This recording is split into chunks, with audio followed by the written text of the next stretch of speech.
April മാസം ഇറങ്ങാൻ പോകുന്ന സിനിമകൾ ഏതൊക്കെ എന്നാണ് ഈ വീഡിയോയിലൂടെ നോക്കാൻ പോകുന്നത്. ആദ്യത്തെ സിനിമ സൂര്യ നായകനാവുന്ന കറുപ്പ് എന്ന സിനിമയാണ്.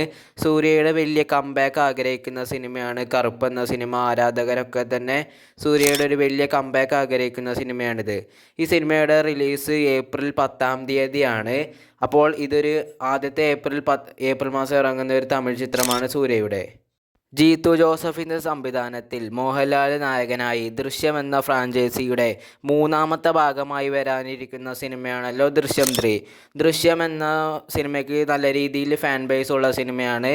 അപ്പോൾ ദൃശ്യം 3 എന്ന സിനിമ റിലീസിനെത്തുന്നത് ഏപ്രിൽ 2-ാം തീയതി പെസഹ വ്യാഴാഴ്ചയുടെ അന്നാണ്. അതുപോലെ തന്നെ വാഴ 2 എന്ന സിനിമയും ഏപ്രിൽ 2-ാം തീയതി തന്നെയാണ് റിലീസിനെത്തുന്നത്. ദൃശ്യം 3യും വാഴ 2വും വലിയ ക്ലാഷ് റിലീസാണ്.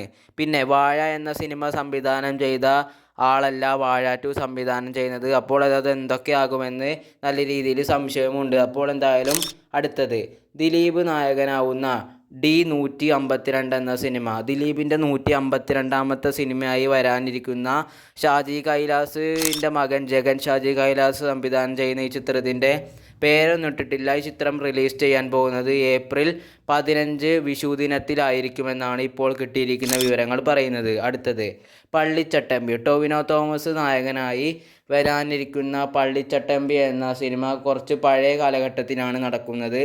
അപ്പോൾ പള്ളിച്ചട്ടമ്പി എന്ന സിനിമ റിലീസിനെത്തുന്നതും വിഷുവിനോടനുബന്ധിച്ചാണ്. അപ്പോൾ ദിലീപിൻ്റെ സിനിമയും അതുപോലെ തന്നെ ടൊവിനോയുടെ സിനിമയും വിഷു ദിനത്തിലാണ് ഇറങ്ങാൻ പോകുന്നത് എന്നാണ് കിട്ടിയിരിക്കുന്നത്.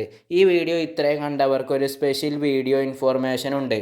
ഞാൻ നല്ല മാന്യമായിട്ട് ദിലീപിൻ്റെയും പൃഥ്വിരാജിൻ്റെയും ഒരു ചെറിയൊരു കമ്പാരിസൺ വീഡിയോ ചെയ്യാൻ ആഗ്രഹിക്കുന്നുണ്ട്. നിങ്ങളുടെ സപ്പോർട്ട് നല്ല രീതിയിൽ വേണം. ഇപ്പോൾ തന്നെ പറയാം, ഞാൻ ആരെയും അങ്ങോട്ടും ഇങ്ങോട്ടും താഴ്ത്തിക്കെട്ടില്ല. അപ്പോൾ വീഡിയോയ്ക്ക് വേണ്ടി കാത്തിരിക്കൂ.